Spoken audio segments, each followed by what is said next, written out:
Meanwhile, Thailand and others are charging much higher prices, like 60%. India charges 70%. Vietnam charges 75%, and others are even higher than that.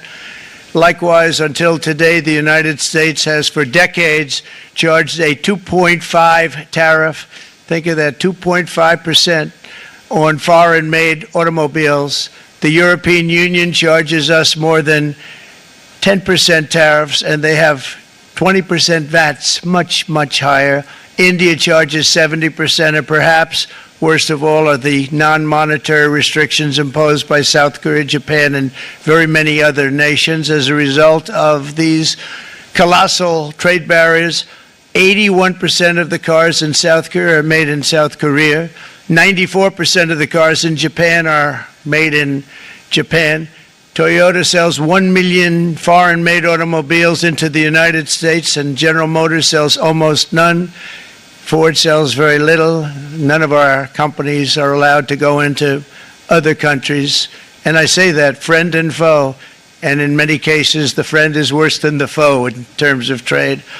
But such horrendous imbalances have devastated our industrial base and put our national security at risk. I don't blame these other countries at all for this calamity. I blame former presidents and past leaders who weren't doing their job. They let it happen. And they let it happen to an extent that nobody can even believe. That's why, effective at midnight, we will impose a 25% tariff on all foreign-made automobiles.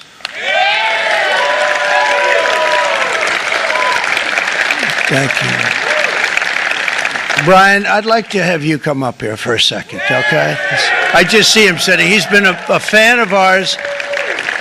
And he understands this business a lot better than the economists, a lot better than anybody. Brian, say a few words, please, would you? Thank you, Mr. Thank you. President. It's a great honor to have you. Thanks.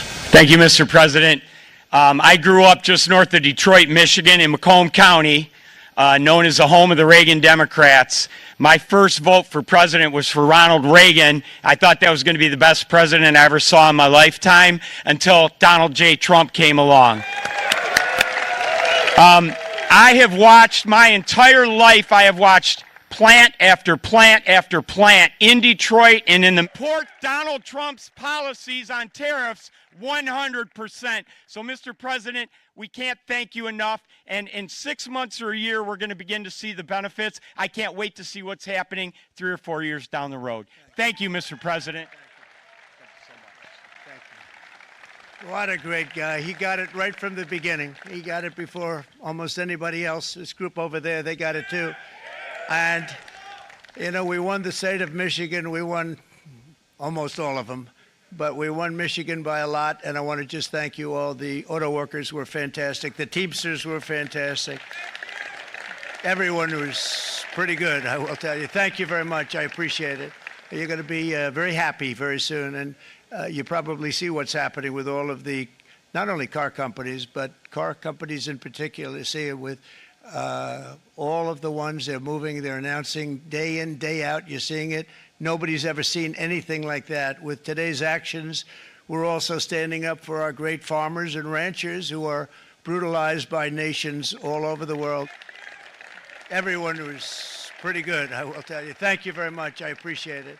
You're going to be very happy very soon. And you probably see what's happening with all of the, not only car companies, but car companies in particular. You see it with all of the ones they're moving, they're announcing day in, day out. You're seeing it. Nobody's ever seen anything like that. With today's actions, we're also standing up for our great farmers and ranchers who are brutalized by nations all over the world. Brutalized. Canada, by the way, imposes a 250 to 300% tariff on many of our dairy products. They do the first can of milk. They do the first little carton of milk at a very low price, but after that it gets bad, and then it gets up to 275, 300%. So when they're figuring what's Canada charging, they say, oh, about 2%, 3%. But take a look at what happens down the road. When you look a little bit, it's not a pretty picture, and we don't like it, and it's not fair. It's not fair to our farmers. It's not fair to our country. And with countries like Canada, you know, we subsidize a lot of countries and keep them going and keep them in business. In the case of Mexico, it's $300 billion a year. In the case of Canada, it's close to $200 billion a year. And I say, why are we doing this? Why are we doing this? I mean, at what point do we say, you got to work for yourselves and you got to, this is why we have the big deficits. This is why we have that amount of debt that's been placed on our heads over the last number of years. And we're really not taking it anymore. Through non-tariff barriers, the European Union bans imports of most American poultry. You understand? They say, we want to send you our cars, we want to send you everything, but we're not going to take anything that you have. Australia bans, and they're wonderful people and wonderful everything, but they ban American beef, yet we imported $3 billion of Australian beef from them just last year alone. They won't take any of our beef. They don't want it because they don't want it to affect their farmers. And you know what? I don't blame them, but we're doing the same thing right now, starting about midnight tonight, I would say.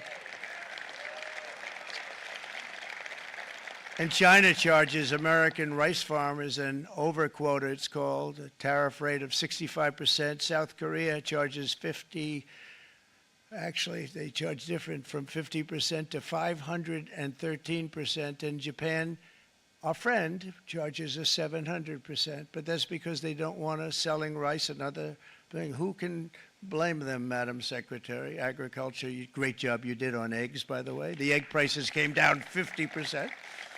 You got them down 50% once we got involved. They were going through the sky. The egg prices, they were going through the sky, and you did a fantastic job. Now we have lots of eggs, and they're much cheaper, down about 59% now, and they're going down further. We charge 2.8% for so many things that other countries are charging 200%, 300%, and 400% for. If imposing tariffs and protective barriers made nations poor, then every country on earth would be racing to eliminate these policies, and China would be the first on line. They run a very strong country, but they're not first in line, and the American people are paying a very big price. From 1789 to 1913, we were a tariff-backed nation, and the United States was proportionately the wealthiest it has ever been. So wealthy, in fact, that in the 1880s, they established a commission to decide what they were going to do with the vast sums of money they were collecting. We were collecting so much money so fast, we didn't know what to do with it. Isn't that a nice problem to have? What do you think, Marco? Good problem? Marco would love that problem. But we don't have that problem anymore, but we're not going to have it very much longer, I will tell you. But they collected so much money, they actually formed a commission to determine what they were going to do with the money, who they were going to give it to, and how much. Then in 1913, for reasons unknown to mankind, they established the income tax so that citizens, rather than foreign countries, would start paying the money necessary to run our government.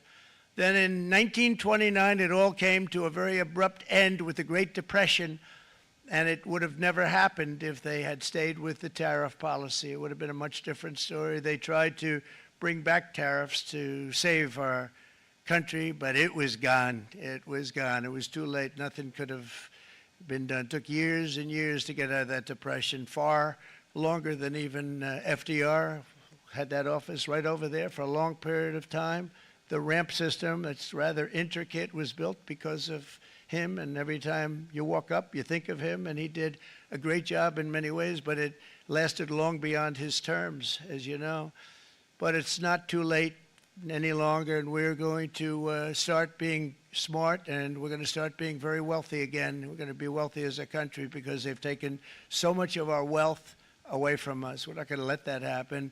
We truly can be very wealthy. We can be so much wealthier than any country. It's not even believable, but we're getting smart. Nearly a century later, in the face of unrelenting economic warfare, the United States can no longer continue with a policy of unilateral economic surrender. We cannot pay the deficits of Canada, Mexico, and so many other countries. We used to do it. We can't do it anymore. We take care of countries all over the world. We pay for their military.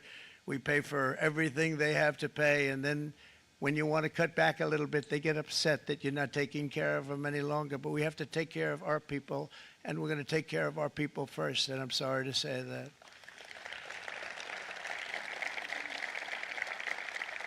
And today we're standing up for the American worker, and we are finally putting America first.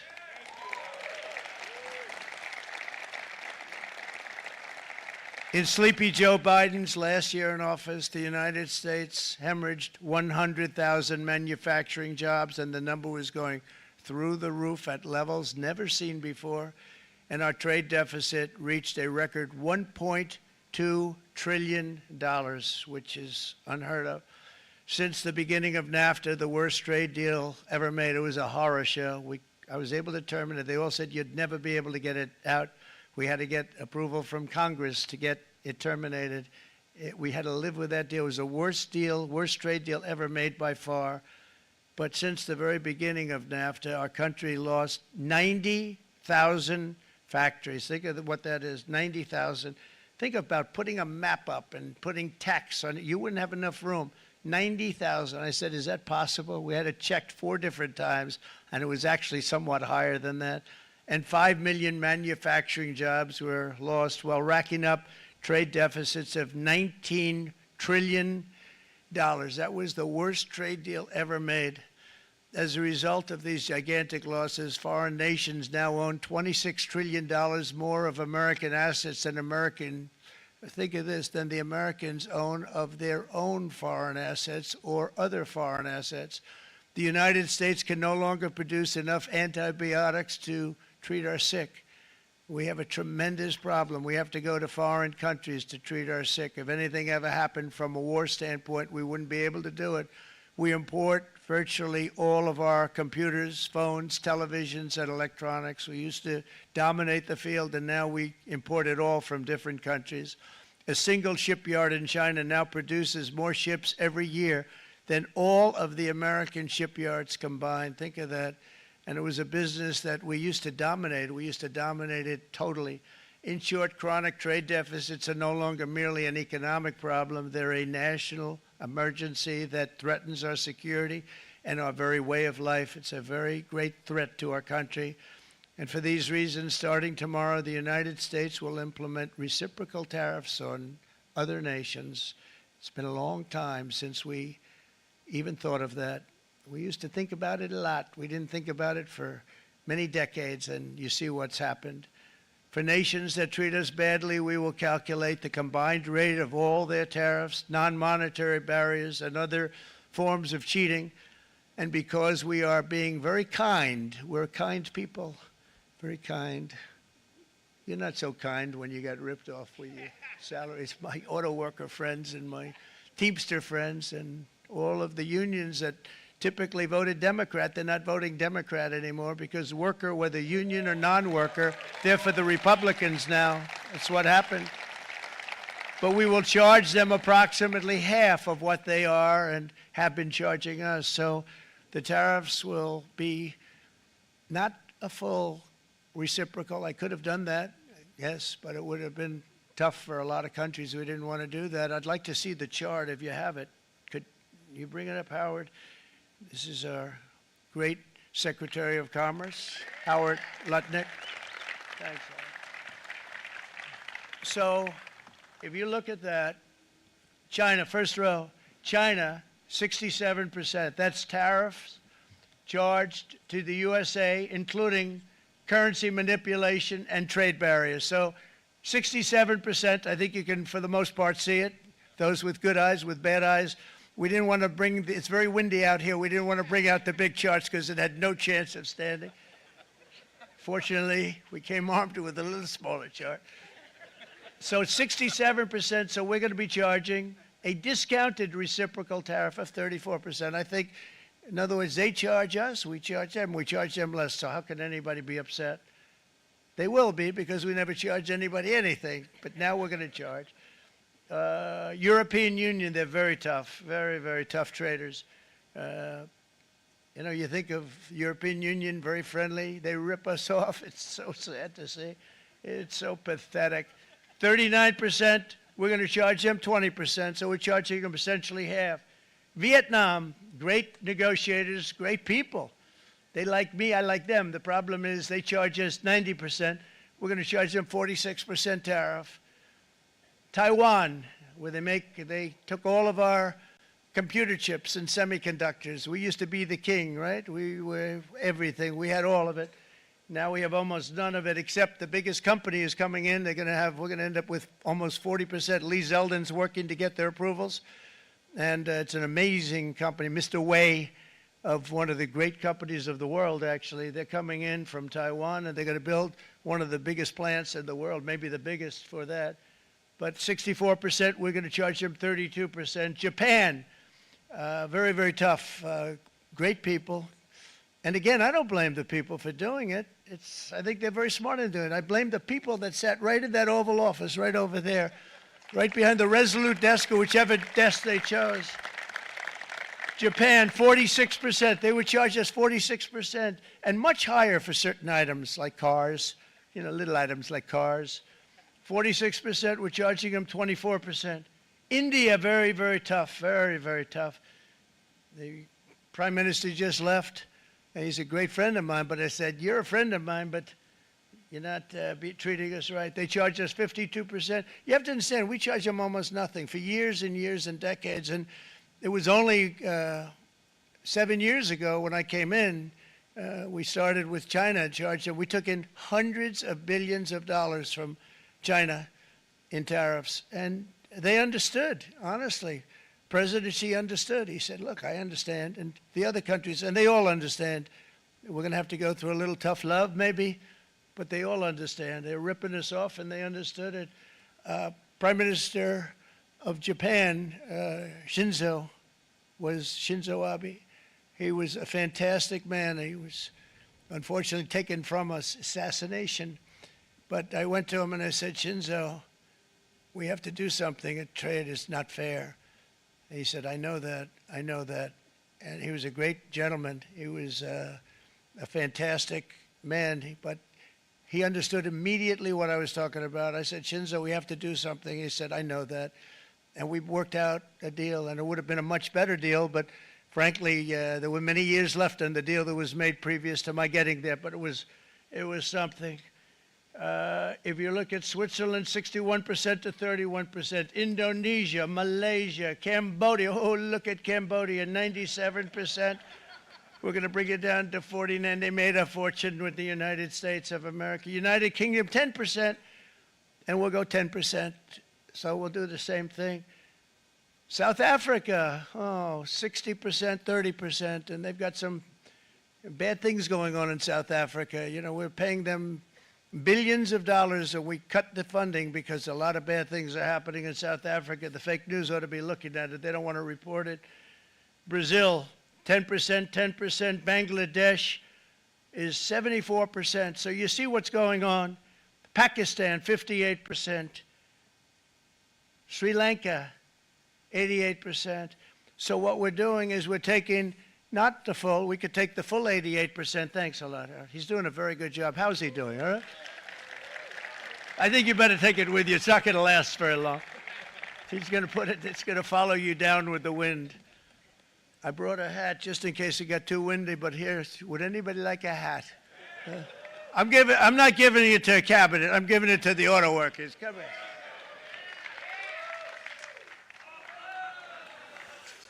Thank you, fellas. Get it. That's it. That's it. They deserve it more than our cabinet. Our cabinet has plenty of hats. But you see the numbers. The numbers are so disproportionate. They're so unfair. At the same time, we will establish a minimum baseline tariff of 10%. You notice that on the chart. And that'll be on other countries to help rebuild our economy and to prevent cheating. So we're going to have a minimum of cheating, and we're going to be very severe on the people that at the gate that watch the tariffs and watch the product coming in, because there's been a lot of bad things happening at the gate because the money is so enormous that you're talking about. There's never been probably anything like it in terms of the enormity, and there are a lot of bad things happen at the people that do the check-in, and they're looking at 10-year jail sentences if they do play. We're going to treat them so good, but if they cheat, the repercussions are going to be extremely strong. Foreign nations will finally be asked to pay for the privilege of access to our market, the biggest market in the world. We're right now the biggest market in the world. We had a great country 4 years ago in terms of the economics. We were doubling up on China. We were doing so well. Nobody was going to catch us, but so much of it slipped away over the last 4 years under Biden.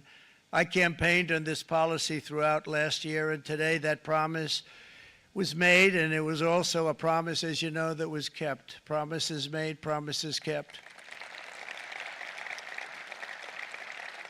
To any company that objects to our common sense reciprocal tariffs, again, reciprocal, back and forth, back and forth. And I call this kind reciprocal. This is not full reciprocal. This is kind reciprocal. But what we do is we cut it in half. We charge them. My answer is very simple if they complain. If you want your tariff rate to be zero, then you build your product right here in America, because there is no tariff if you build your plant, your product in America. And we've seen companies coming in like we've never seen before.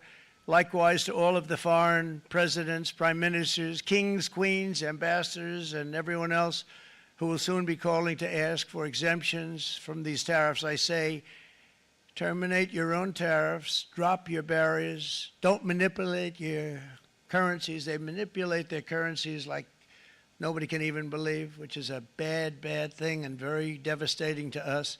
And start buying tens of billions of dollars of American goods. Tariffs give our country protection against those that would do us economic harm. And many people were looking to do us economic harm. Maybe not so obviously, but they were doing tremendous economic harm.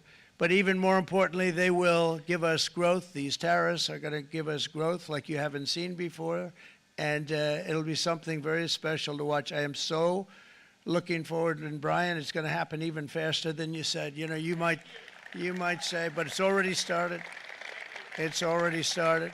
Work's already begun on plants all around the country. And you see that as before. These are big, rich companies. We have $61 billion started on a big plant going up. It's going to be announced over the next 2 days, and they already started work. Many of these the biggest companies in the world, they've committed to build, build, build. We're going to build, build, build, sir.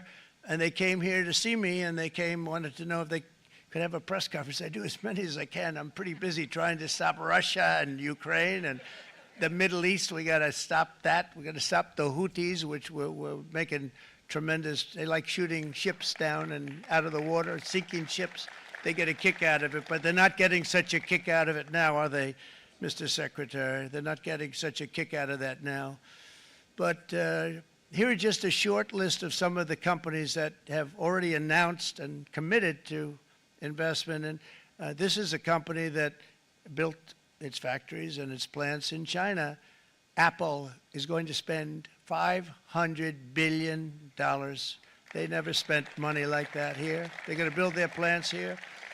SoftBank, OpenAI, and Oracle, great companies, are investing $500 billion almost immediately.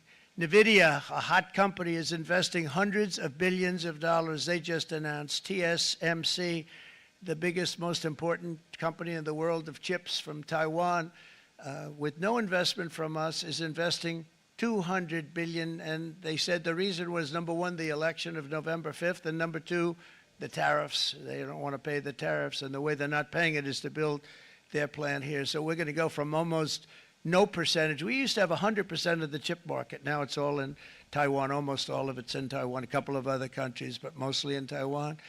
And think of it, we had 100%. We lost it because of people in that office that didn't do their job. They allowed it to be stolen from us. Johnson & Johnson, great company, $55 billion. Eli Lilly, $27 billion. Meta is investing $500 billion. Wow. DeMac is investing $20 billion. CMA, CGM, $20 billion. And then you have Merck and Clarios, Stellantis, General Motors, GE Aerospace, Honda, Nissan, Hyundai are all putting in billions and billions of dollars, and they're committed 100%. So.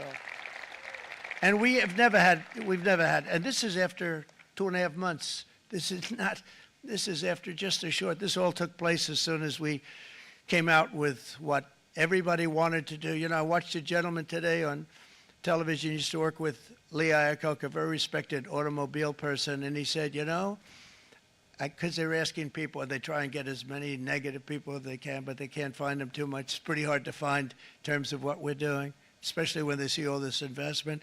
They said, so tell me, what do you think of what Trump is doing from the automobile standpoint? He said, I can't believe it.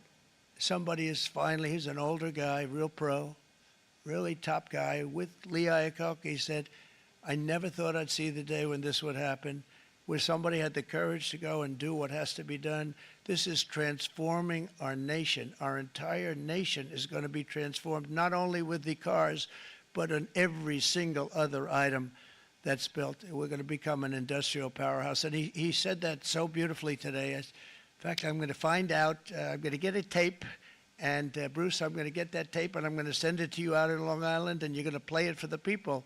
And all your union workers and your non-union workers out there, you got a pretty even split. But we have, so far, it looks like we're going to have about $6 trillion of investments, and you wouldn't do that in years in this country over the last number of years. $6 trillion, and that's going to be much higher by the end of the year. And think of what $6 trillion is. You wouldn't have even a small percentage of that under this other system. We're going to be an entirely different country, and it's going to be fantastic for the workers. It's going to be fantastic for everyone. There will never have been a transformation of a country like the transformation that's already happening in the United States of America. It's an incredible thing to watch, and it's incredible to meet with the top people, people that you read about, very wealthy people, or people that are great managers and executives and presidents of big public companies, and to watch the enthusiasm they have now that they didn't have. They gave up on our country. They went to foreign countries and they built. Companies are pouring into our country at levels never seen before, with jobs and money to follow, and it's really beautiful. In the coming days, there will be complaints from the globalists and the outsourcers and special interests and the fake news. Always, the fake news will always complain. But never forget, every prediction our opponents made about trade for the last 30 years has been proven totally wrong. They were wrong about NAFTA. They were wrong about China. They were wrong about the Trans-Pacific Partnership, which would have been a disaster if I didn't terminate it. If I didn't terminate that, United Auto Workers, you would have had no jobs in this country. You would have had no jobs. It was all going to other countries. In my first term, they said tariffs would crash the economy. Instead, we built the greatest economy in the history of the world. And again, I have great respect for President Xi of China, great respect for China, but they were taking tremendous advantage of us, and I commend them for that. I say, hey, if you can get away with it, that's okay. But, you know, they understand exactly what's happening, and they probably, most of them are saying it's about time they did something, but, and they're going to fight, and they're going to fight fair. Everyone's going to fight. You know, it's like, I say to the leaders, look, you got to take care of your country, but we have to start taking care of our country now. We can't do what we've been doing for the last 50 years. From the day of my election, the stock market went up in my first term 88%, with NASDAQ going up 155%, more than any president has ever had in any term in office, by far. And I think we're going to blow that away. And maybe the numbers won't show, but I think they're going to show much better than even those numbers. But what you're going to see is you're going to see activity, that empty, dead sites, factories that are falling down. Those factories will be knocked down, and they're going to have brand new factories built in their place. They're not only talking about renovating, they're talking about brand new, the best anywhere in the world, the biggest anywhere in the world. I have a friend who builds car plants, and I said, I want to see the biggest and the best. He said, well, we have to go to Mexico. I said, no, I want to see it in the United States. He said, we're not building them in there. This is a year and a half ago during the campaign. He said, we're not building it. You'd have to go to Mexico. When I was starting to decide to run, and I went to number one in the polls very rapidly, I want to say, like, let's say in the first hour. And then shortly thereafter, it looked like I was going to win, and the fake news was saying, oh, no, don't do this. What they don't know is if I didn't win, they would have really been in trouble. because nobody wants to read them anyway. But I tell you what, when it looked like I was going to win, I announced that I was going to be doing exactly what we're talking about today. Great consistency, actually, because I've been talking about it for 40 years. But because I saw what was happening 40 years ago. If you look at my old speeches when I was young, very handsome, my old speeches, and that people would say, I'd be on a television show, I'd be talking about how we were being ripped off by these countries. I mean, nothing changes very much. The only thing that changed were the countries, but nothing really changes. But it's why it's such an honor. It's such an honor to be finally able to do this. If you look at China, I took in hundreds of billions of dollars in my term, hundreds of billions. They never paid 10 cents to any other president, and yet they paid hundreds of billions, so much so that Biden couldn't do anything. They wanted to try and terminate it because he had a very special relationship with China. You know what the relationship was? He had a special relationship. But the numbers were so big, that they couldn't do it. So they did ease it up. They did things that they shouldn't have done. They made it a lot more comfortable for them, but they couldn't do it because the numbers were hundreds of billions of dollars, and I did that. And we were on our way to doing something like incredible. And then we had a very bad election happen, a very bad election. A lot of bad things happened. So when I said we got to do it again, I said we have to make it too big to rig. And we made it too big to rig, and we won in records, and it was a monumental win. And it was such an honor to see so many of you, like Brian and your friends, here with us to celebrate, and to more importantly celebrate what we're doing, because that wouldn't be a full celebration if we didn't do this, because this will be an entirely different country in a short period of time. It'll be something the whole world will be talking about it. The critics made the very tired predictions earlier this year, but in February, core inflation dropped to the lowest rate in 4 years, and the price of eggs, as you know, just in a month and a half, we were there for 4 weeks. And the first week, I got blamed for eggs. I said, I just got here. They said, eggs have gone up at like 250%, and you can't get eggs. And they were going crazy. And I said, I just got here. And then we got to work on eggs, and we got to work on everything. And our great Secretary of Agriculture, you did a fantastic job. Brooke Rollins, she did a fantastic job. And as I said before, the price of eggs dropped now 59%, and they're going down more, and the availability is fantastic. They were saying that for Easter, please don't use eggs. Could you use plastic eggs? I said, we don't want to do that. We want to, and you really came through. It's an amazing job. Thank you very much, Brooke. You did great. But likewise, an old-fashioned term that we use, groceries. I used it in the campaign. It's such an old-fashioned term, but a beautiful term, groceries. It sort of says a bag with different things in it. Groceries went through the roof, and I campaigned on that. I talked about the word groceries for a lot, and energy costs now are down. Groceries are down. Gasoline is way under $3, and people are beginning to be able to buy things and live again. We brought prices way down. We created 10,000 already in a few weeks, new manufacturing jobs. And it was that took place in 1 month, numbers that they haven't seen in a long time. We had virtually no inflation under my term. We had virtually no inflation for 4 years, but after transitioning over to Sleepy Joe, it went from almost non-existent to the highest in the history of our country. They had the highest inflation in the history of our country, brought up by energy and bad spending and bad policy, and a lot of bad things happened. How about allowing millions and millions and millions of people to pour into our country with open borders, where it's so sad to see even now. And I see our great secretary you have done. Stand up, please, Christy. Stand up. Christy Noem. And Tom Homan. These people are doing a great job, but gotten them out in records. We have problems with judges that don't want them to go out. They want Tren de Aragua, and they want MS-13, the most vicious gangs ever. Nobody's ever seen anything like it. Absolute killer gangs. They kill people. They don't even think about it. And we put them out, and we have judges now, radical left judges that want to They don't want them to go out. They want them to even be brought back. Let's bring them back. You've done a fantastic job, and please thank everybody. Homeland Security, thank everybody. Appreciate it.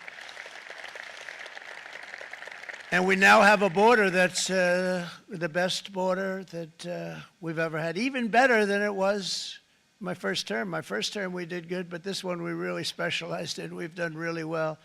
And we had records then. We had the best, safest border. 4 years ago, we had the best border there ever was. And now we have, you've actually matched it and done even better. And we're going to get it down the right way. And we want people, by the way, to come into our country, but we want to come in through a legal process. We want them to come in legally. We need more people. We need people to run these plants and to help the auto workers and the Teamsters and the non-union people and everybody else. But we need people and the farmers. And we're going to let people come in, but they want to come in. We want them to come in legally. They have to have the capability of loving our country, not people that hate our country. We don't want them in our country. And now we're going to pass the largest tax cuts in American history, and that's where we're relying on Mike and John Thune. And we will not cut Social Security, Medicare, or Medicaid benefits, and the Democrats will, because if they got in, the entire economy would collapse. This country was heading for a collapse under the people that you saw. They were horrible. I think one of the reasons people like the job, I have my highest approval ratings because I think they're comparing me to the worst administration in the history of our country, so I appreciate that at least. But Speaker of the House Mike Johnson and Senate Majority Leader, appreciate it, Mike. John Thune have been fantastic, by the way. But they've been working tirelessly on taking the next step to pass the plan for our one big, beautiful bill. I'd like to name it that if you can. One big, I made that statement about 6 months ago, and everybody calls it one big, beautiful bill. And it will be that. It'll have everything, the big tax cuts and every incentive there is. And it'll be fantastic. And by the way, for the cars, we're asking for an interest deduction on a loan. So if you build the car, only in America we do it, Brian. If the car's not built in America, you don't get the interest rate deduction. But if you build the car in America, if you buy a car, if it's built in America, then you get an interest rate deduction, tax deduction, and that's a big thing. That's going to be a big thing. I think that's going to pay for itself very quickly, that deduction. Never happened. We've never had anything like that before. Somebody said, where do you get the idea? Because it's so basic. You would think that would have happened a long time ago. It never did, and I'm very happy it didn't, because now I can say that was my idea. But we're going to get us closer to the debt extension. We have to get the debt extension passed, and I know you're going to be able to do that, Mike, and it's very important that you do that. And all of the other things that the Senate budget plan gives us, along with working, because I know they're working together, John and Mike, and the two bills are going very well together. We need to get our shared priorities done, including certain permanent tax cuts. We want the tax cuts to be permanent, spending cuts, energy and historic investments in defense, border, and so much more. We're covering everything. These will be phenomenal. There'll be no bill like this going to straighten. One bill is going to straighten out our country for many, many years to come. And we said, let's just do it and let's get it done. And some guys will love it and some guys will like it a little bit less because they're not getting what they were exactly looking for, but they're getting a lot. They'll never, if we get this done, it'll be the most incredible bill ever passed in the history of our Congress and Senate and congressmen, the senators and the congressmen, many of whom are here today, will be very proud of themselves. I really believe that. It's going to set us on a whole new prosperous path.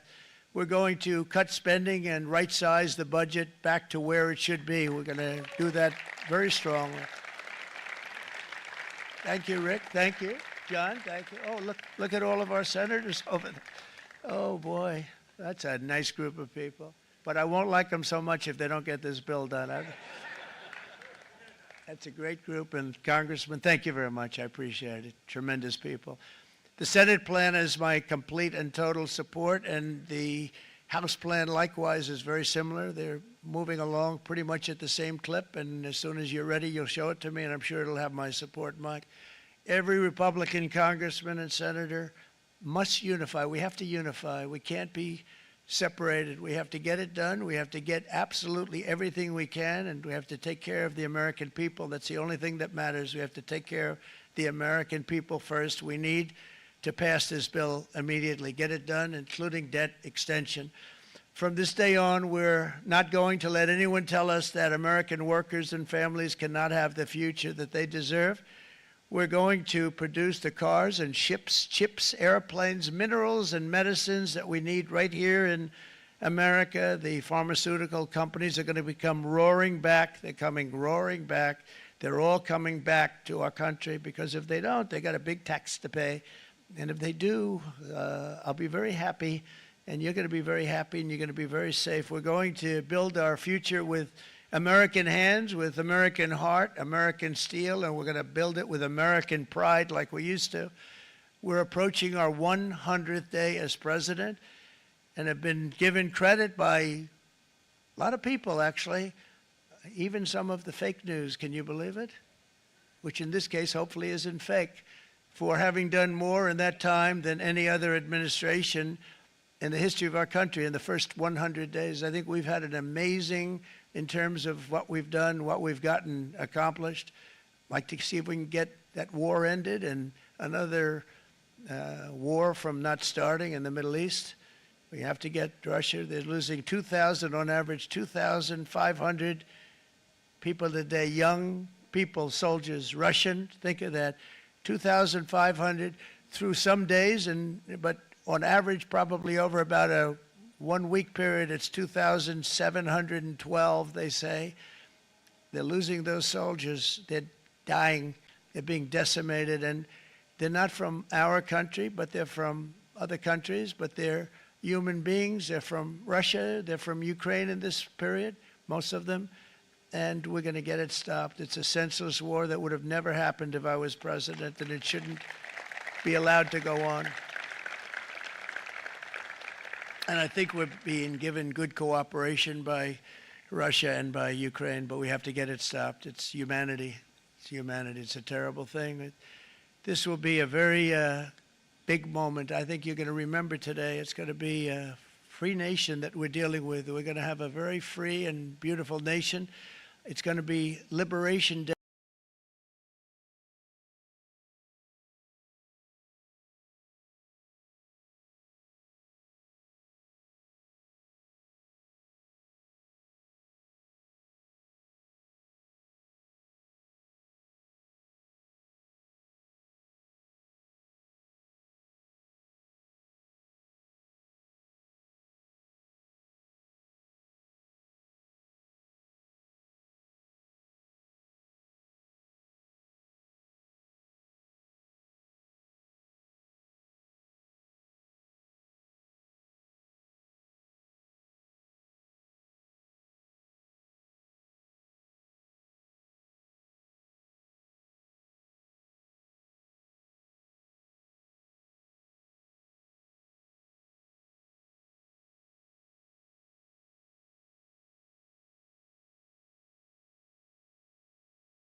Hernandez, and Officer in Charge Attorney Paul Saret.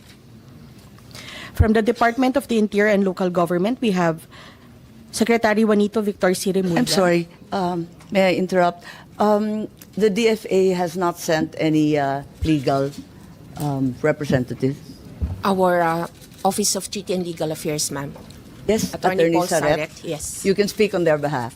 Thank you. So from the Department of Interior and Local Government, Secretary Juanito Victor C. Remulla. From the Office of the Deputy Executive Secretary for Finance and Administration, Office of the President, we have Deputy Executive Secretary Amante A. Liberato. From the Securities and Exchange Commission, we have Attorney Ferdino Logi S. Santiago. Okay. From the Civil Aviation Authority of the Philippines, we have Lieutenant General Raul L. Del Rosario, AFP, retired. And from the Academe, Attorney Alexis F. Medina. Also in the gallery, we have Secretary Mark Leandro Dong L. Mendoza and Assistant Secretary Rose Virginie B. Inigo. That will be all, ma'am. Yes, thank you very much. And pursuant to Section 2 of the Rules of Procedure governing inquiries in aid of legislation, granting the Senate Committee the power to initiate inquiries if the matter is within its competence, the Committee on Foreign Relations hereby called this inquiry in aid of legislation to discuss the following.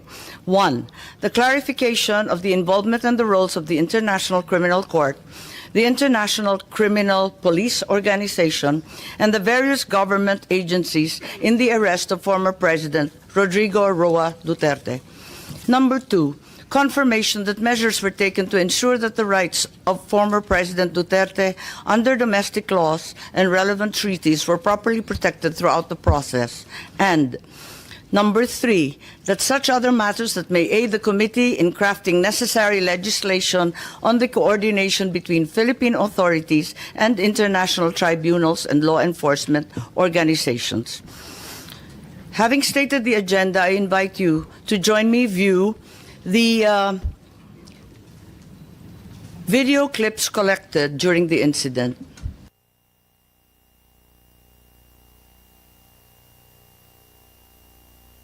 Good morning, Raul po. Ano pong, sir, give me yung plano lang.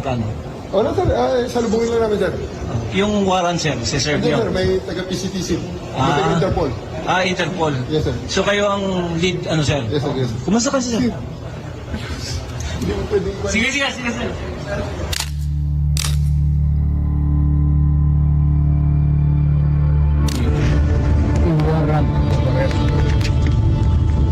So, you will just have to pay.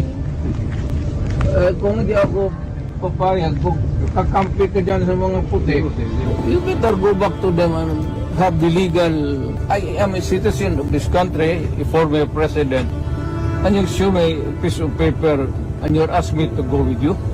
That is a serious illegal detention.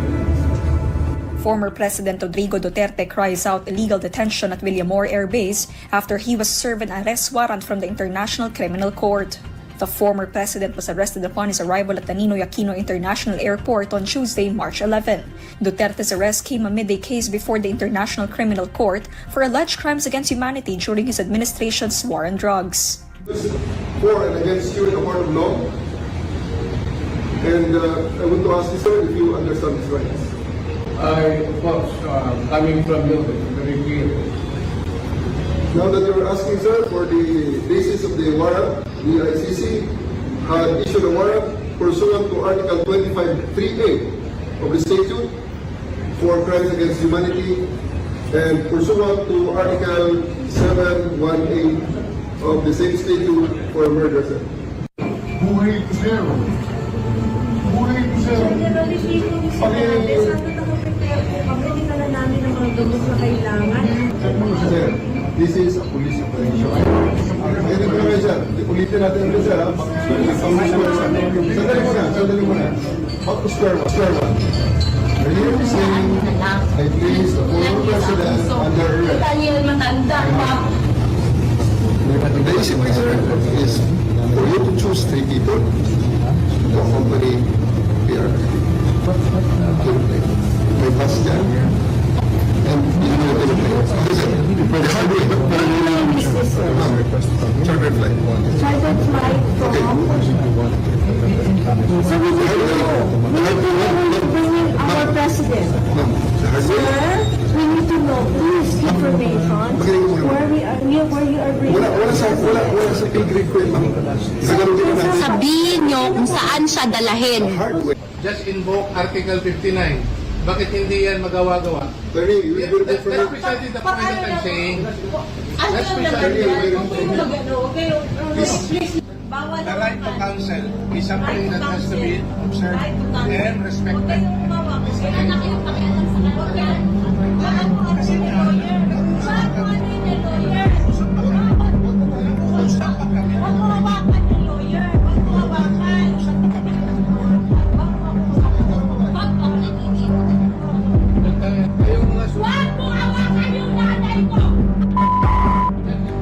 Tanungin ko kayo, anong kasalanan ko? Matanungan. Kayo, nandito lang kayo natin. Ikaw, tanungin kita, anong kasalanan ko?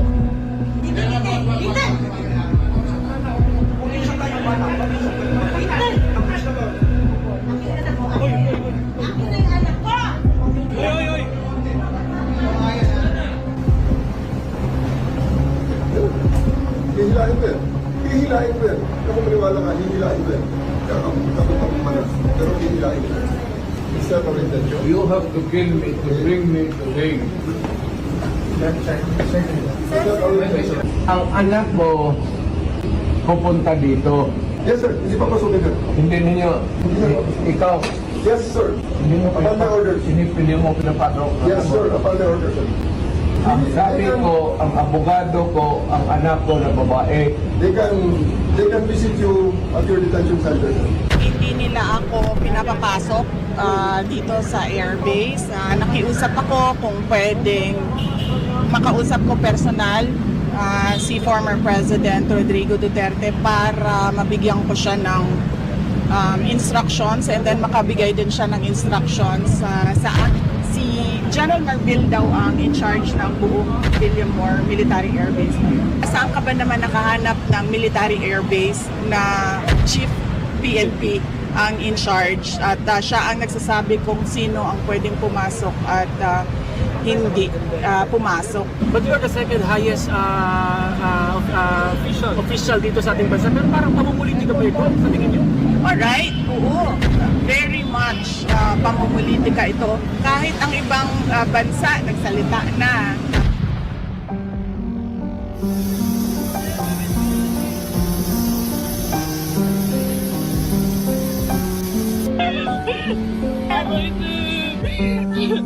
Sir, mabit ka namin.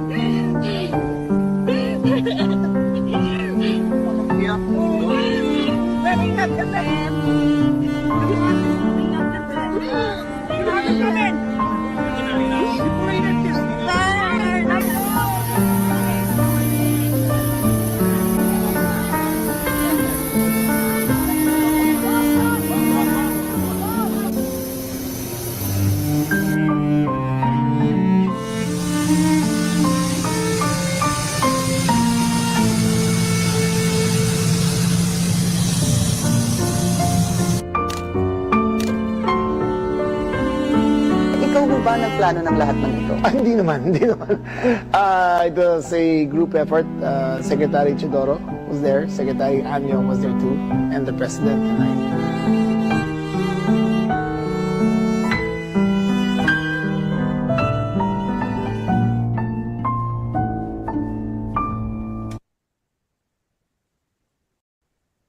Maraming salamat. Ito po ang napanood ng buong bansa at ang tanging tanong, bakit natin isinuko ang isang kapwang Pilipino? Kung ang iyong kapatid ay inuusig, ipapasa mo ba sa kamay ng iba? Kung ang iyong ama o di kaya ang iyong lolo pa, matanda na at may sakit, kinakaladkad palabas ng inyong tahanan, manunood ka ba na parang wala lang? Ganito ang nangyari ngayon. Isinuko natin si Rodrigo Roa Duterte sa dayuhan na para bang wala siyang sariling bayan, na para bang hindi na natin kayang humusga sa sarili nating tahanan. Here we are watching as a fellow Filipino, a leader, a father, a grandfather, a man who served this country is taken not by his own people, but by outsiders who claim the right to judge him. Sabi nila, batas ang dapat manaig. Tama. But whose law? Ours or theirs? Since when did the Philippines become a province of The Hague? Kung kaya nilo itong gawin sa isang dating pangulo, sino na lang ang susunod?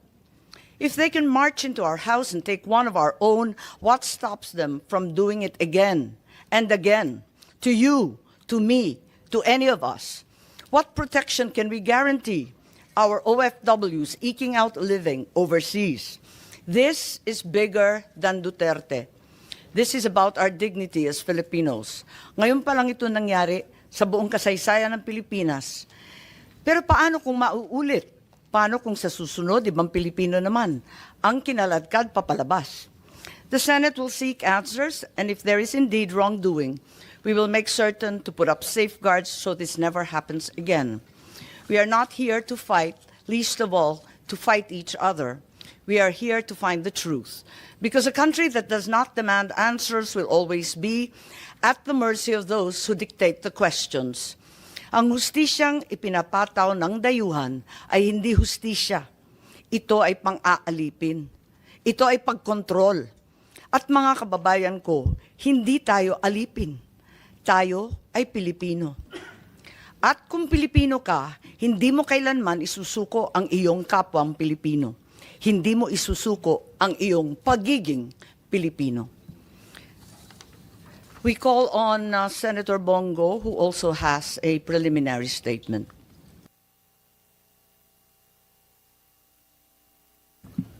Senator Bong, I think you're on mute. There we go.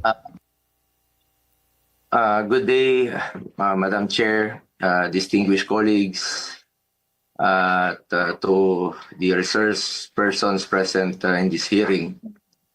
Ang pangunahing tanong ko po sa hearing na ito, paano at bakit tayo umabot sa ganitong sitwasyon? Meron naman tayong umiiral na hustisya sa bansa, meron naman tayong sariling mga batas at korte.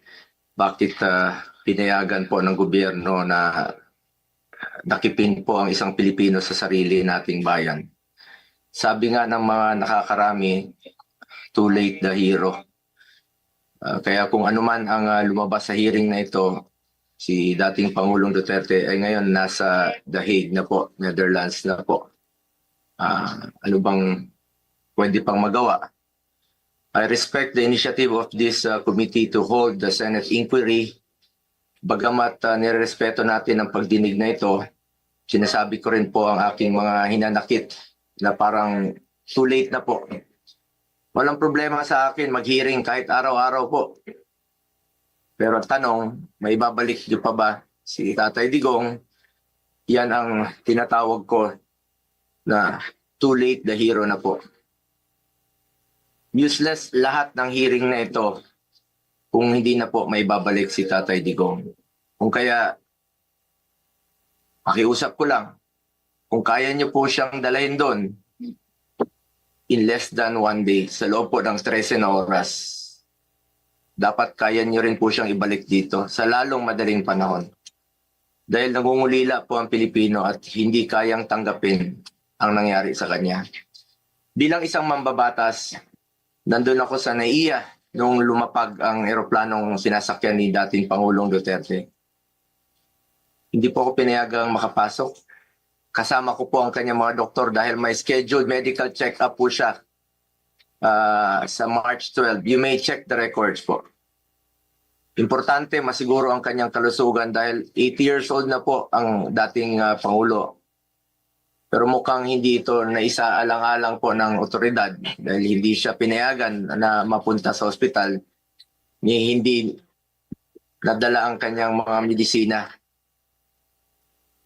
Alam niyo po, ako ang nagpapadala ng medisina niya sa bahay niya. Linggo-linggo po yan. Dahil yan po ang pinangako ko sa kanya noon bagamat hindi na po siya nakikialam sa akin sa politika, pero sa kanyang medical ay yan ang pinangako ko sa kanya na hindi ko siya pababayaan habang buhay. 27 po ang kanyang gamot. Sana po'y maibigay rin ang kinakailangang gamot at medical attention sa kanya habang nasa ibang bansa. Dahil karapatan naman po ito ng bawat tao. Constitutional right po natin yan. Sanay po siya na merong nurse, sanay po siya na may doktor na nag-aasikaso sa kanya. Naikwento nga sa akin ni Atty. Medialdea na noong unang bumisita siya sa detention cell, ay nakapaa siya dahil hindi po na naipasok ang kanyang mga gamit. Alam niyo, hirap na nga siya magmedyas. Hindi na niya kayang magmedyas mag-isa. At ngayon, it took Atty. Medialdea several days bago maipasok yung mga kagamitan na kailangan ni Tatay Digong. Mahirap talagang kanyang sitwasyon ngayon na nakadetain. Sa unang pagharap ni dating Pangulong Duterte sa ICC, napansin natin iba po ang kanyang pananalita. Marahil ito ang estado ng kanyang kalusugan. Sa totoo lang po, several times na po naobserbahan ko yan noon.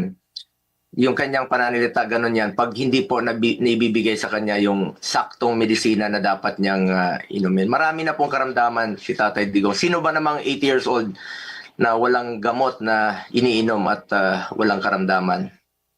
Yun po ang aking kinakatakot sa ngayon, ang kanyang kalusugan at ang kanyang kaligtasan.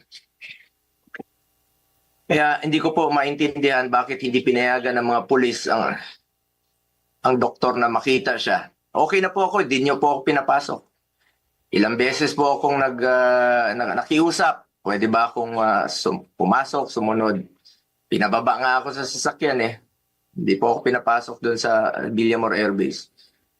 Pero nakiusap po ako na unahin na lang po yung doktor niya at yung ambulansya. Lahat naman may constitutional right to seek medical attention when needed. Lahat ng Pilipino, dating presidente man o normal na mamamayan, lahat ay may karapatan na masiguro ang kalusugan at kaligtasan. Nakakalungkot na isang bagay na ating ipinaglaban para sa Pilipino, hindi maibibigay po sa dating Pangulo na minamahal ng marami. Ganyan ba po ang dapat na trato sa taong minahal ang bayan at minahal din ng taong bayan? Madam Chair, mataas po ang aking respeto sa kapulisan. Lalo na po sa mga babae, mataas po ang aking respeto sa kanila. Noong nakaraang administrasyon, nanumbalik ang respeto ng ating mga kababayan sa kapulisan. Taas noo po ang ating kapulisan, ang ating mga sundalo. As its highest ang respeto sa PNP. Inuna namin ang pagtaas ng sahod ng uniform personnel dahil alam namin kung ano ang sakripisyo ninyo para sa bayan. Ako mismo bilang SAP noon, ako po nangulit noon na may sakatuparan po ito dahil minahal namin ang kapulisan. Ngunit nakakalungkot, Madam Chair, na noong nandun ako sa NAIA, nakikita niyo naman po sa video, nagtanong lang po ako sa PNP spokesperson kung saan kami dapat pumunta. Dahil sabi ni Chief PNP Marbil sa 250 po. Nilapitan ko po ang inyong spokesperson at hindi po ako sinagot, tinakbuhan po ako. Sana naman bilang spokesperson, konting sagot lamang po. Konting respeto, sumusunod naman po kami sa batas. Hindi naman siguro dapat ipagkait sa atin ang respeto at higit sa lahat ang katotohanan. Sa totoo lamang po, ilang beses na po nagsinungaling si now Brigadier General Jean Pardo. Sana po, ma'am, bilang spokesperson, totoo lang po ang sabihin mo, alang-alang sa bayan. Your duty is to be loyal to our flag and to our country. Minahal namin kayo ni dating Pangulong Duterte. Sana, konting respeto lamang po. Kung nagawa niyo yan sa akin, magsinungaling, mas nagagawa niyo po yan sa ibang tao. Respeto lamang sana. Gaya ng pagrespeto at pagmamahal namin sa uniform personnel. Pangalawang beses na po ito na hindi ka sumagot ng totoo. Sa interview mo Sinabi mo, nagpupunas lang ng pawis ang ilang pulis na nakuna ng video na umiiyak habang inaaresto si Pangulong Duterte. Mapigilan mo bang umiyak? Nasasaktan po yan. Doon lamang po tayo sa katotohanan at piliin nyo lang laging magsabi ng totoo alang-alang sa bayan. We must always entrust our loyalty to the Filipinos, to our flag, and to our country. Diyan naman po parating sinasabi ni dating Pangulong Duterte sa inyo. Just be loyal to our country and to our flag. Last, gusto nating malaman kung may nalabag ba na proseso ang pamahalaan, nabigyan ba po ng due process ang Pangulo dahil kung seryoso tayo sa pagbibigay ng hustisya, unang konsiderasyon dapat ang karapatang pantao at ang pagsunod sa due process. Sa totoo lamang po, hindi na po tatakbo si Tatay Digong sa inyo. Di na niya kayang tumakas. At alam niyo po yun. Di na niya kaya kayong takbuhan. Dahil hirap na nga siya maglakad, nagsusungkod na nga lang po siya. Imbis na umunlad, bigla tayong umurong. OFWs, pinapauwi natin. Noon, ginagawa natin ang paraan. In fact, si dating Pangulong Duterte, sumusulat yan sa mga king o sa leader ng ibang bansa para makauwi. And even nagre-raise tayo ng blood money para makauwi lang yung mga kababayan natin. Pero bakit baliktad niya yan? Bakit isinuko po ang sarili nating lahi? Hindi ko lubusang matanggap na siya ay nililiti sa ibang bansa gayong siya ay isang Pilipino. Samantalang mayroon naman tayong maayos na judicial system sa ating bansa na nirerespeto. Kasarinlan yan bilang isang bansa. May sarili tayong batas, may sarili tayong proseso, may sarili tayong korte at may kakayahan tayong panagutin ang sinumang nagkakasala sa ating bayan. Madam Chair, this is now a matter of principle, justice, and humanity. Hindi ba't may sarili tayong sistema ng hustisya? Kapag may Pilipinong nagkasala, dapat tayo po ang husga. We must protect our citizens and we must stand as one. Dagdag pa dito, Madam Chair, mula noon hanggang ngayon, naninindigan naman po si Solicitor General Minardo Guevara na walang jurisdiction ng ICC sa ating bansa. Kung consistent po ang gobyerno sa posisyon na ito na hindi kilalanin ang jurisdiction ng International Criminal Court, bakit hinayaan po nitong ma-implement ng warrant of arrest ang Interpol mula sa isang korte na hindi naman natin kinikilala? Kung wala naman talagang jurisdiction at may warrant of arrest ang Interpol o ICC, sana binigyan muna ng pagkakataon ng gobyerno through the proper authority like judicial court na i-verify o suriin ang validity ng arrest sa warrant. Ang issue na ito ay hindi lamang para kay Pangulong Duterte. Ito ay mahalagang usapin sa soberanya ng Pilipinas ang nakataya dito. Alang-alang sa ating mga bayaning nagbuwis ng buhay upang makamit lang ang ating kalayaan. Alang-alang sa ating ngayon na patuloy na inaalagaan ang ating soberanya upang ang ating mga anak at mga anak ng ating mga anak ay mamumuhay ng isang bansa na malaya at nirespeto ng ibang bansa. Ang bawat Pilipino, mataas o mababa man ang katayuan sa buhay, dapat may gobyernong masasandalan na hindi siya pababayaan. Former president man o hindi, karapatan yan, lalo na po pagdating sa kanyang kalusugan, kaligtasan at buhay. Sa huli, bagamat andon si Tatay Digong na buong tapang na hinaharap ang kasong isinampa sa kanya, tulad ng kanyang paulit-ulit na ipinangako, napakasakit po sa dibdib na pagkatapos niya isakripisyo ang kanyang sarili para sa kinabukasan ng ating mga anak at ng bawat Pilipino, ni isang Pilipino ay hindi huhusga sa kanya. Imbis na ibigay sa Pilipino ang paghusga sa mga ginawa ni dating Pangulong Duterte na paglaban sa droga at kriminalidad, sadly, hindi po ganun ang nangyari. Sabi ko nga, para sa akin, Pilipino po ang dapat humusga sa totoong sitwasyon sa bansa.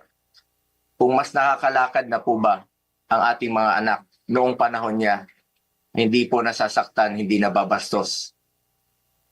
Kayo po ang humusga. Pilipino po ang dapat humusga. Minahal tayo ni Tatay Digong. Ginawa niya po ang lahat para sa bayan. Tanda na po siya. Ayaw na nga niyang tumakbong presidente. Pero ginawa niya po ito dahil yan po ang kanyang sinumpaang tungkulin para sa mga kababayan natin Pilipino. Pero ngayon, hindi lang si Tatay Digong ang inialay at ipinamigay ng ating sariling kababayan. Misto lang inialay at ipinamigay din ito ang karapatan ng Pilipino na husgahan ang ating sariling kababayan at magdesisyon kung ano ang mas makakabuti sa ating bayan. As I said, March 11 was indeed the saddest day in our history. Sana po, hindi na po ito maulit. Marami pong nasaktan na Pilipino. Salamat po. Maraming salamat sa aking kasama, Senator Bongo. We assure you that this is no time for heroics. We are determined to get the truth. We now call on Senator Jinggoy Estrada, who has manifested his desire to make a preliminary statement. Madam Chair, I wish to waive my opening statement in order to expedite the hearing. Thank But if you you very will much. allow me to fire the first salvo, it will be very much appreciated, Madam Chair. Kung maaari, siguro umpisahan na lang natin kasi medyo komplikado yung ating proseso.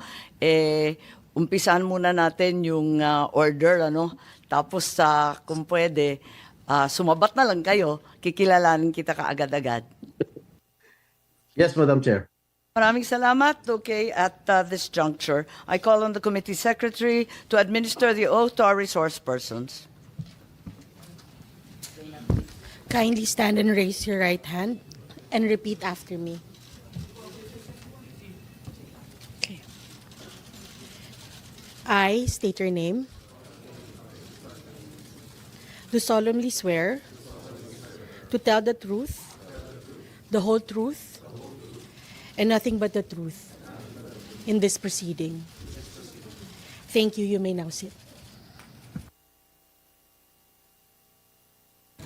Yes, marami pong salamat. Napakaraming cabinet member po rito, mga secretary, mga napakatataas na mga opisyal ng ating pamahalaan. Can we say that as secretaries and high government officials, you are the alter egos of the President, particularly those in the cabinet? Tama po ba yun? That is correct. Thank you. And as you are all in the executive branch, can we say you are bound by the words and statements of the President? Yes, Madam President, as we are bound to by executive privilege for the President. Thank you. May I recall a clip derived from 18 February 2023. President Ferdinand R. Marcos Jr. said the following, and the clip is here.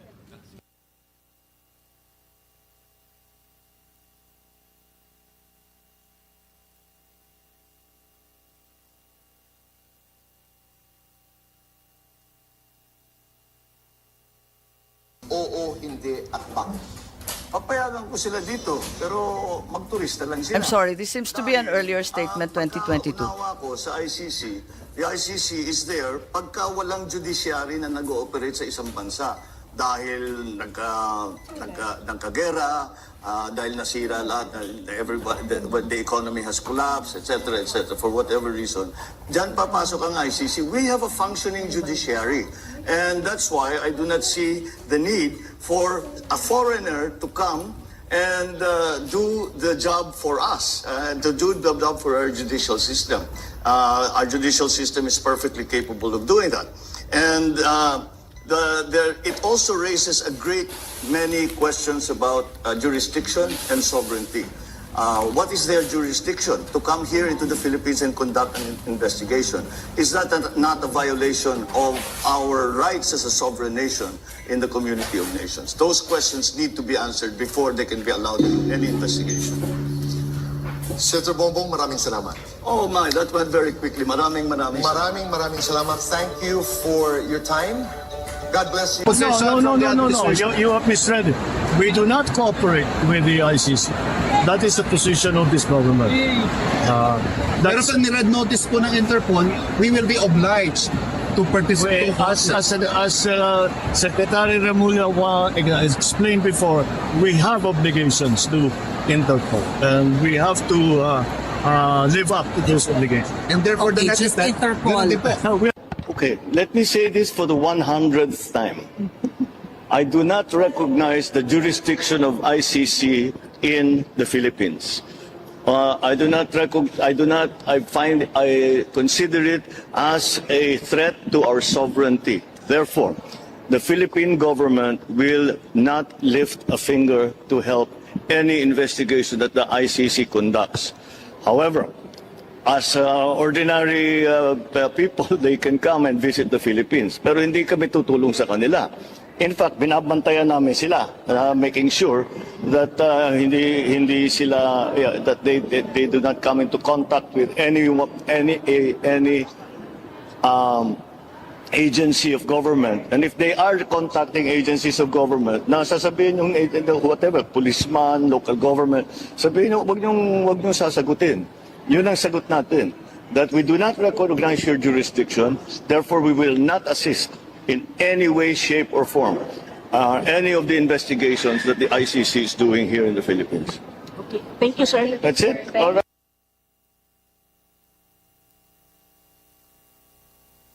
Okay. On the 18th of February, the President said, my position has not changed. I have stated it often, even before I took office as President, that there are many questions about ICC's jurisdiction and that we here in the Philippines regard as an intrusion into our internal matters and a threat to our sovereignty. Does the DFA agree with this statement? And do we abide by this position until today? Anyone from the DFA, please?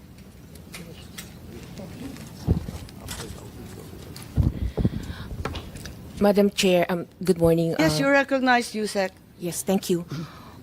Well, as I speak right now, the Philippines is not a member of the ICC.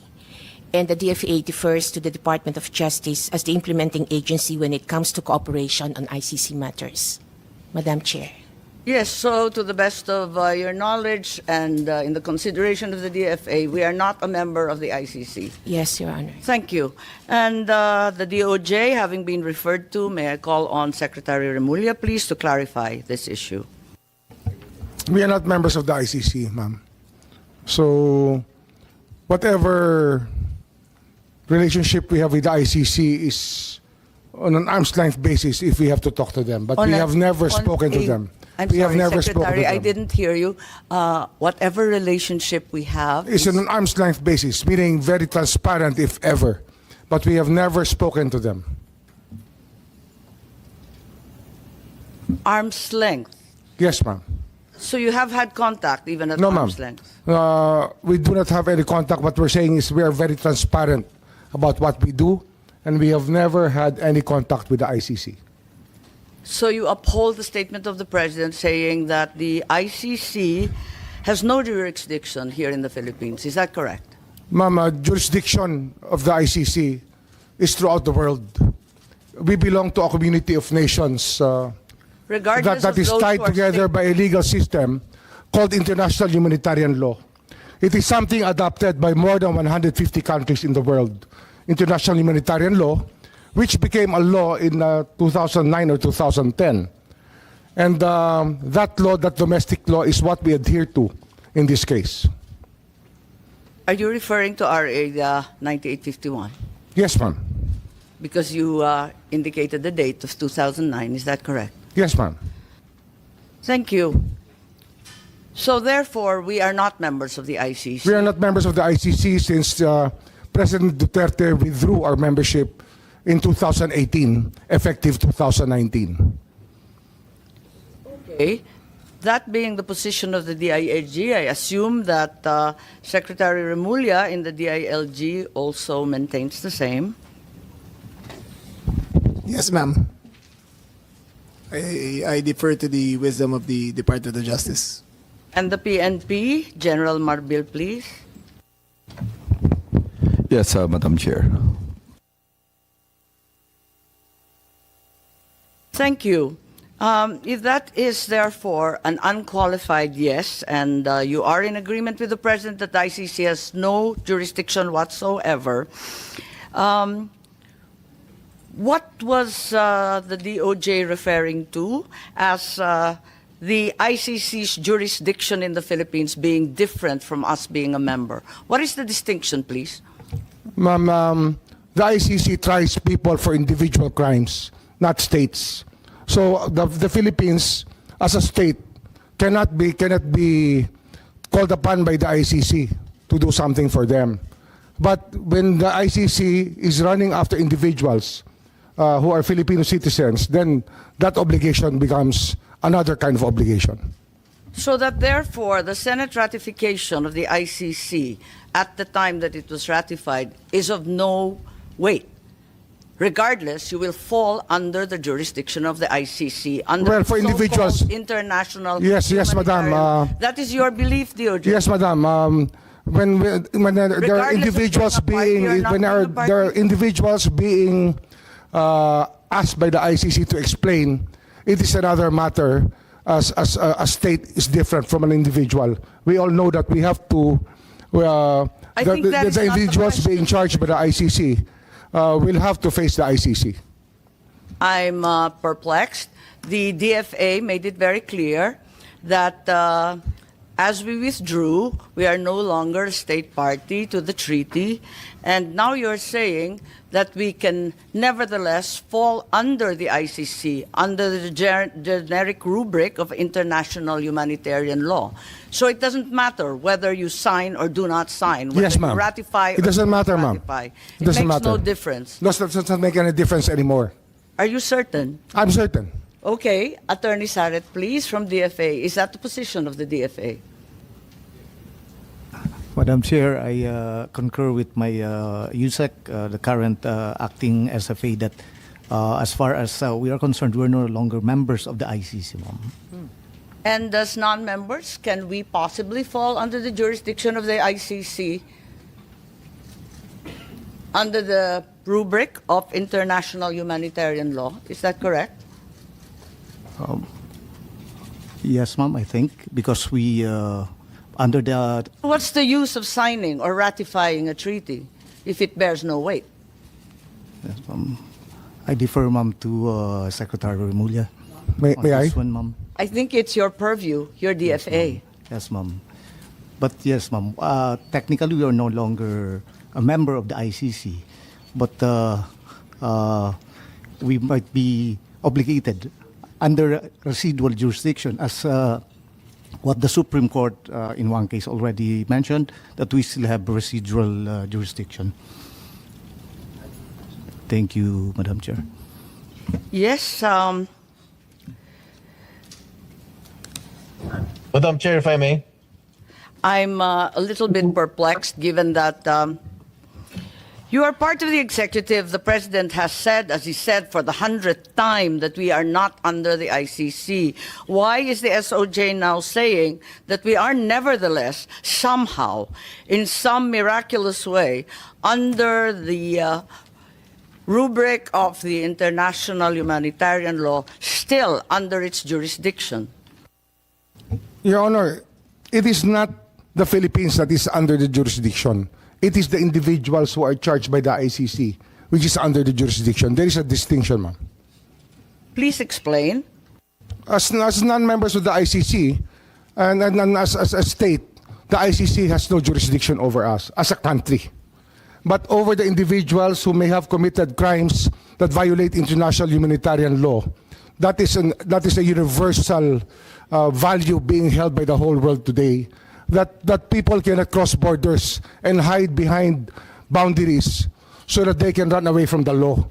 International humanitarian law is something adopted. The principles are adopted by more than 150 countries throughout the world, Your Honor. Are you of the position, therefore, that international humanitarian law, as you said, is customary law? Is that the consideration? It is already customary law now. As we speak, it has become customary law throughout the world. Are you aware that procedural and admin matters do not form part of customary law? Surely, the Secretary is well aware that procedural and administrative matters will still have to comply with the laws of the land. Of course, Madam, this goes without saying. Okay, thank you. Senator Jinggoy, I think you wanted to interject at this juncture. We recognize the senator. Yes, Madam Chair, thank you very much. The DFA, the DOJ, the DILG, and the PNP has already admitted that we are not members of the Philippines is not a member of the ICC. Therefore, why did we surrender a Filipino citizen before the ICC? Anyone can answer, Madam Chair. We surrendered an individual to the ICC who was a subject of a warrant of arrest. That's what we did. I did not hear you again. Mr. Senator, we surrendered an individual to the ICC. We did not surrender as a country, but he was surrendered due to a warrant of arrest issued by the ICC through the Interpol.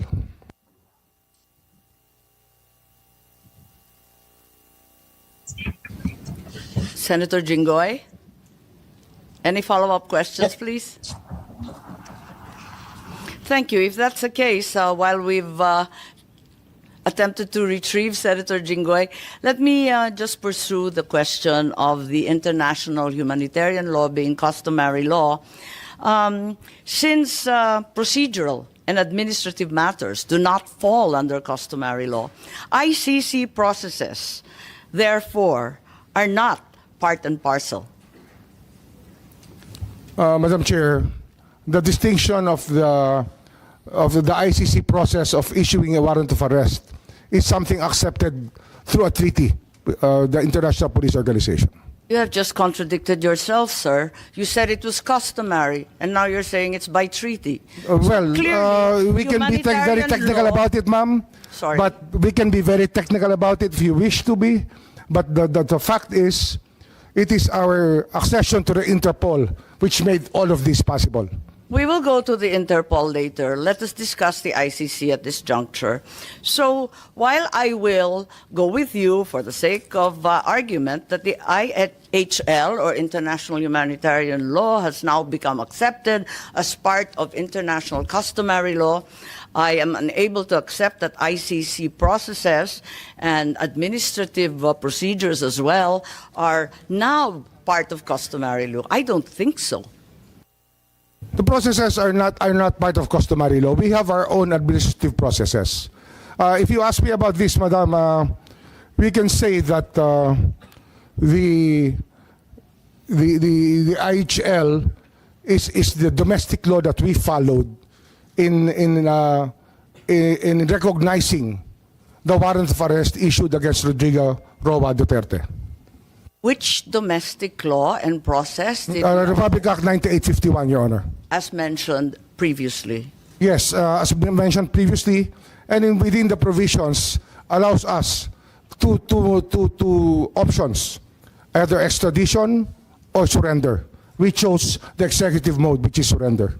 We will go to that later, but at this juncture, therefore, I get an acceptance from the Secretary that, in fact, the processes that should have prevailed should have been those stipulated under RA 9851, or our own local law. We follow the process, ma'am. Thank you. So that's correct. On the same day, if I may proceed, the President also said, I do not see what its jurisdiction is, referring once again to the ICC. Can we bring back the video? I think there is a statement there. I feel that we have in our police and judiciary a good system. We do not need assistance from any outside entity. Again, as part of the executive department, you have subscribed to this view, I assume. Yes, Madam. So to clarify, the statement means that the President was not recognizing the jurisdiction. Is that correct? We do not recognize the jurisdiction of the ICC over our country.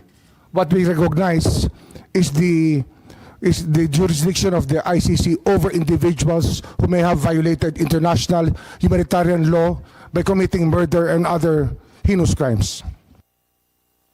If I may, I think the president was referring to the jurisdiction of the ICC over crimes, specifically crimes committed by PRRD.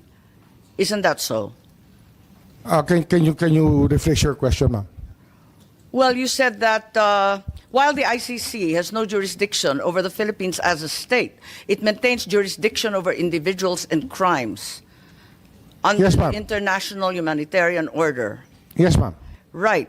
What the president said is that there is no jurisdiction over the crimes committed by the former president.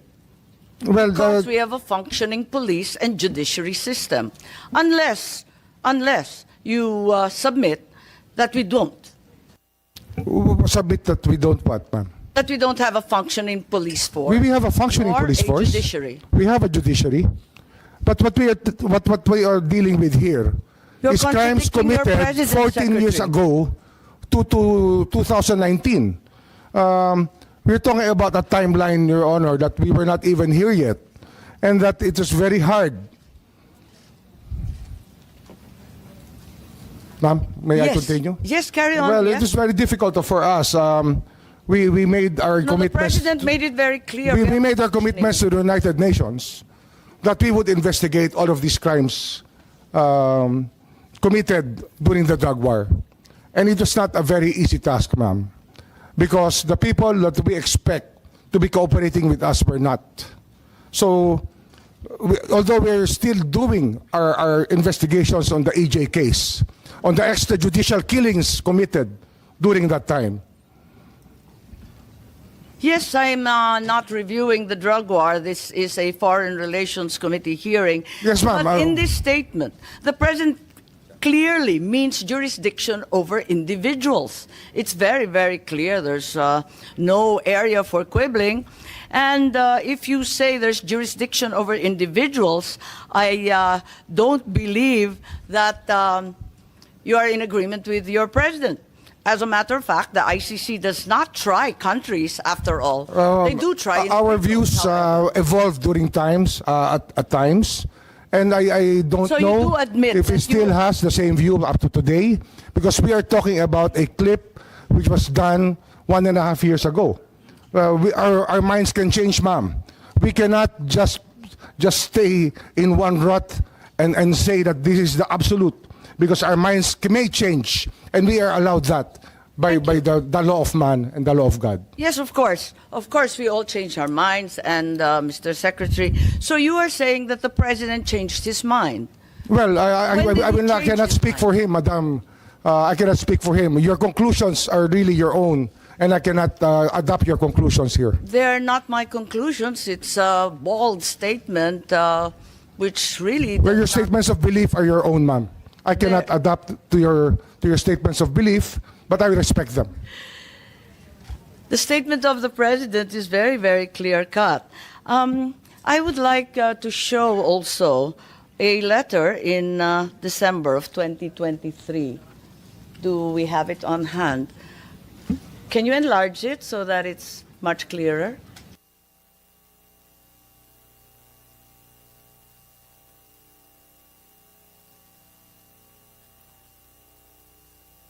Okay. On screen is a letter dated 15 December 2023 addressed to Vice President Sara Duterte, where the President says that the jurisdiction of the ICC over the Republic after the effectivity of its withdrawal is very much in question, and I'm certain that all the members will echo my views on the matter. Would you like to comment? Anyone would like to comment on the said letter? Is it correct that if this was in fact a work in progress, as stated by Secretary Remulla, as of 15 December 2023, all the secretaries and undersecretaries already holding such positions at that time also viewed the ICC as having no jurisdiction over the country, as stated by the President himself in the letter? We did not assist the ICC, ma'am. We continued with the very tenor of the letter, that we did not assist the ICC. We never had contact with them. We'll go The there. investigation that they conducted was through their own methods, and we did not in any way assist them. As said in your letter, we cannot It's We not did my not. letter, sir. It's the president's. It's a president's letter. We did not assist them. I think that's not the question. My question is simply to say that as of that date, all those in the cabinet were in agreement with the president's statement. Is that correct, Secretary Teodoro? As of 15 December. Ma'am, the President's statement is binding, and I defer to Secretary Remulla that we did not, that no government agency, the DND, never cooperated with the ICC as in accordance with the statement. Okay, and are there any other secretaries who'd like to verify that? We have Director Anyo, Director General Anyo. I believe you are cabinet rank as well, and the NSC sits with the president. Is it correct to say that everyone maintained the same position? Yes, ma'am, that's correct. But we did not assist the ICC in their investigation. I don't think at this juncture we're asking about assisting the ICC. All we're asking is whether, in fact, you all agree that the ICC had no jurisdiction. Let's go. The one, the only. Happy Fizz. Feel the fizz. I think, ma'am, what we're talking about here is if it's in the case of the former president, the case was committed while the Philippines is still a member of the ICC. Okay. I don't know, is there anyone of cabinet rank as well? I'm certain that the DFA will probably hold the same position, that you were all in agreement with effectively your boss as his alter ego, that the ICC had no jurisdiction, as stated in the letter quite clearly. Yes, Your Honor. Thank you very much, Yusek. Okay, and then in January of 2024, the president then said, let me say this for the 100th time. I think we've seen that clip before. Can we bring it back? Yes, for the 100th time, I do not recognize the jurisdiction of the ICC. The Philippine government will not lift a finger to help any investigation that the ICC conducts. So, at the risk of really belaboring the point, may I confirm is the DOJ, at least as of early last year, was of the stance that ICC had no jurisdiction and the Philippines would not lift a finger, in the words of the president. The ICC never had does not have jurisdiction over the Philippines, Your Honor. And we did not lift a finger to help them at all. So we affirm that we never at any juncture lifted a finger. Yes, Your Honor. Also, I think the Secretary of Justice vehemently asserted the same during that time. May we have the PowerPoint, please?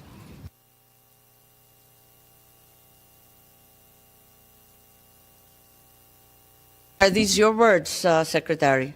Yes. Those are my words.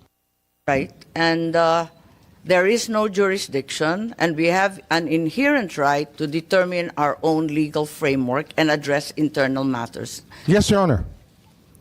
So also there is an assertion that our justice system is robust and functional. Your words, sir. Yes, Your Honor.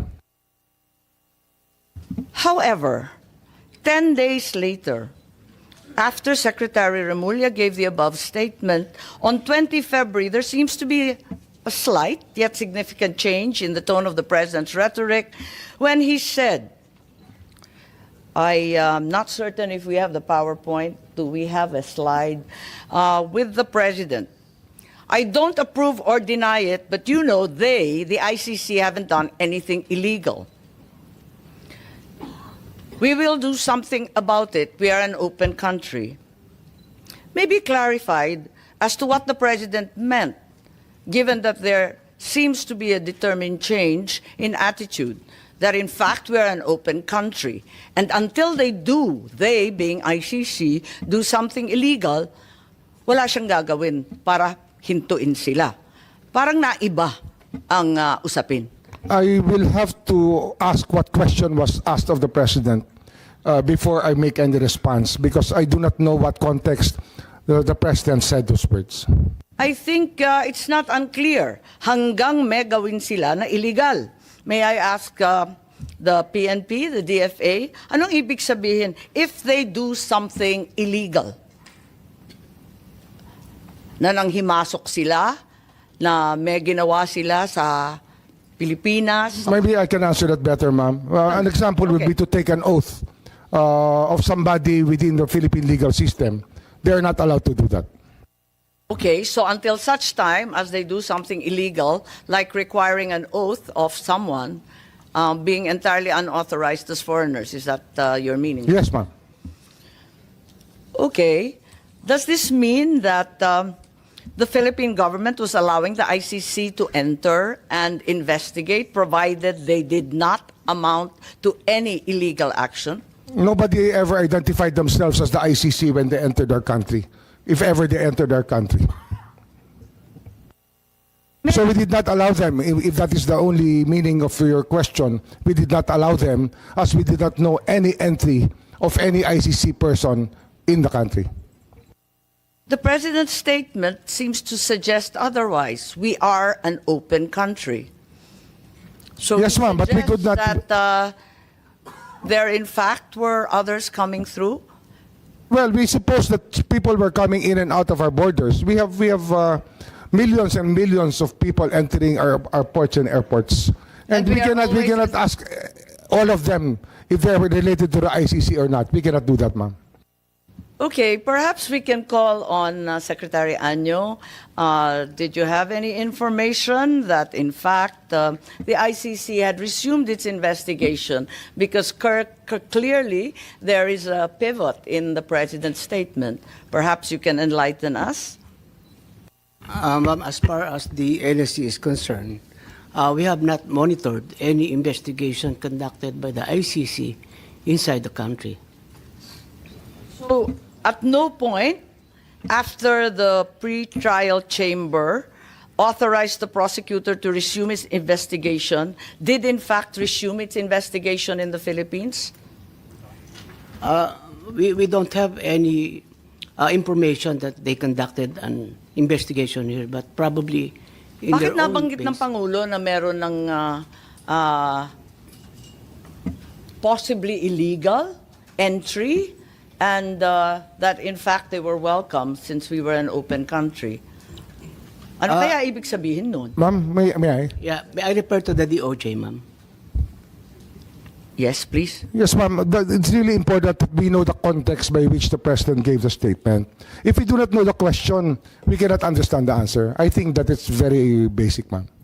Yes, and we're all subject to the media. I just found this through the media. I am not aware of any specific or special context. My understanding is that it was an interview, as is usually given by public officials. Yes, ma'am, but it's usually the context by which we are asked a question that we give an answer. So unless we hear the exact question that he was asked, we cannot give you a complete answer to this question, ma'am. Perhaps this will be clearer. November 14, 2024, the president was quoted as saying, if that's the wish of Duterte, we will not block the ICC. We will not just cooperate. I think this requires no context. It's pretty straightforward and direct. Well, we also want to know his response to what stimulus, because if there's a question, we want to know the question. We still want to know the question. Simply, he was asked if he approved of the presence of the ICC in the Philippines. There seemed to be some awareness in the public and in the media that the ICC was already here. So they asked the president, what do you think? And he said, we will not block them. We will not just cooperate. There's clearly a change in tone and in order. Well, if they have not violated any law, I don't think that we should be alarmed at anything that they're doing here, as long as they are not violating our laws. What does not blocking the ICC mean? Non-cooperation, I think we mentioned that. Well, still non-cooperation, because we never, up to now, had any communication with the ICC, if officially or unofficially. Again, I remind you of the President's statement earlier, will not do anything about the ICC as long as they don't do anything illegal. Isn't this tantamount already to blocking the ICC and not cooperating? Can you put the question into context, ma'am, please? There is no context. It's simply that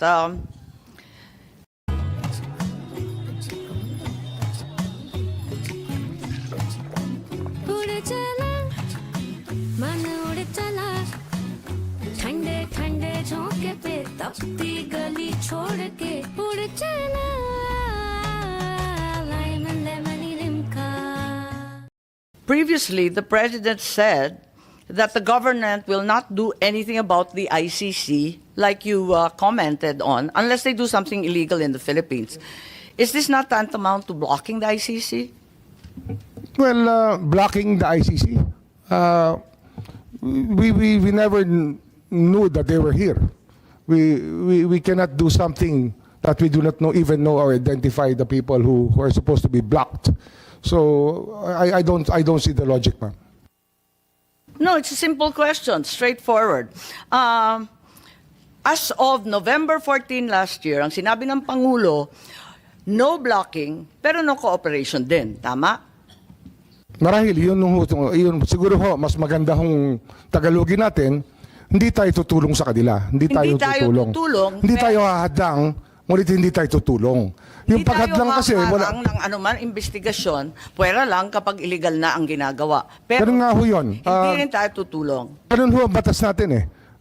Nanguhuli lang po tayo pag may ginawa ho mali. May ginawa ho paglabag sa batas. Ang maliwanag dito, nag-umpisa na ang investigasyon. As of November nung nakaraan. Hindi ko po masasabi yun. Kasi wala po akong contact, wala po akong alam na ganung hong usapin nung panahon na yun. So ang ibig sabihin, hindi pa nag-uumpisa ang investigasyon, nagsasalita lang ang presidente ng kusa? Depende nga ho sa tanong. Ang problema ho, sa dating salita? Ang problema ho, kung hindi natin alam ang tanong, paano natin malalaman kung paano ba dyan sinagot yung tanong sa ganung paraan? Kaya kung pwede ho, ilagay nyo natin ilagay po natin sa talata yung tanong na tinanong kay Pangulo para malaman natin kung ano ang kanyang sinasabi. Kasi hindi ho eh. Ang ganitong salita po ay response po sa isang tanong. Kaya dapat yung tanong po sana iharap niyo po sa atin para buo ang pag-uusap. Tsaka sino po ang nagtanong? Anong pagkakataon yun tinanong? Ang media ang nagtanong at ang simpleng tanong, aprobado mo ba ang presensya ng ICC in the Philippines? I think the identity of the media is irrelevant. The question is, does he approve of the ICC in the Philippines? Ang sabi niya, simple lang naman, ay kapag walang illegal, talaga naman sasalubungin natin sa ating bansa pagkat tayo ay bukas at malaya. Yun nga ho, tama ho yun. Yun ang sinabi niya. Talaga hong hanggang wala hong ginagawang illegal ang tao, ay pababayaan natin silang manatili sa tahimik. Tama. Ngayon, ang ibig sabihin nito, nag-umpisa na ang ICC investigation. Maybe we ask Secretary Anyo, please. Bilang NSC, baka mas alam ninyo kung kailan nag-umpisa yung parating nila, yung pabalik-balik po nila. Madam Chair, wala po kaming impormasyon. Hindi po kami aware na nagkaroon ng investigation dito ang ICC ng mga panahon na yan. As of November noong nakaraang taon, wala pang ICC investigation anuman na nalalaman po ninyo? Wala po kaming nalalamang investigation. At wala po kaming namomonitor na pumuntang ICC investigators. So ganun din ang ating Deputy DG Erico, si DG Guloy, baka may maidagdag kayo. Dahil ang pagkaintindi namin, pag narinig mo, nabasa mo, simpleng pagkaintindi, sinabi na ni Presidente hindi namin pagbabawalan. Ano kaya yun na pagbabawalan? Kung hindi pa nag-umpisa, bakit sinasabi niya hindi ko pagbabawalan hanggang hindi illegal? Nakakapagtaka. Ganon din po, Madam Chair. Wala rin po kaming informasyon at saka na-monitor na meron po ICC during that period, Madam Chair. So ang Pangulong mag-isa ang nagsabi na hahayaan niya, pwera lang kapag illegal na ang gawain. Siya lang mag-isa ang nagsabi nun, ngunit kayo, wala naman kayong impormasyon na naibigay sa kanya tungkol doon. Opo, Madam Chair. Wala po kaming impormasyon na ibigay kay Presidente po, Madam Chair. Thank you. As we speak today, what is the stance of the executive? Does the ICC have jurisdiction over the crimes committed?